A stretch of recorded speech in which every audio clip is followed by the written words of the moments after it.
គេថាចៃមីនិងគូស្នេហ៍មិនបានយូរទេដឹងតែបែកគ្នាហើយខណៈអ្នកទាំងពីរកំពុងថត pre-wedding ត្រៀមចូលរោងជ័យទៅហើយស្រាប់តែគូស្នេហ៍ចៃមីទំលាយការពិតអស់គ្មានសល់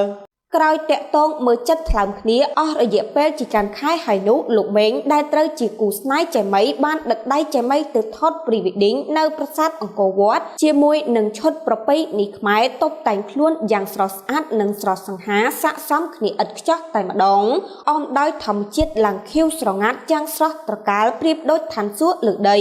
ដែលអ្នកទាំងពីរនឹងត្រៀមចូលរោងជ័យឆាប់ៗខាងមុខនេះហើយវីដេអូថត pre-wedding របស់ចៃមីនិងលោកមេងត្រូវបានអ្នកលេងបណ្ដាញសង្គមជាច្រើនចូលទៅខមមិនជូនពរថាជូនពរអូនទាំងពីរស្រឡាញ់គ្នាដល់ចាស់រៀងខ្លួនព្រោះអាណិតអូនមីជូនពរចែមានក្តីសុខណាចែក្តីសុខយើងមិនថិតលើមាត់អ្នកមើលទេចែសំខាន់ចែស្អាតស្វីតណាស់គួរឲ្យស្រឡាញ់ណាស់សមគ្នាណាអត់បានយូរទេបែកគ្នាទៀតហើយចាំមើលទៅ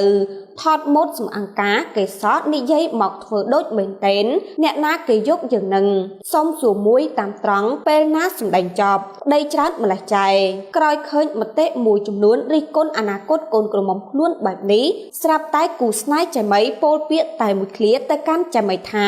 ទេពធីតារបស់បង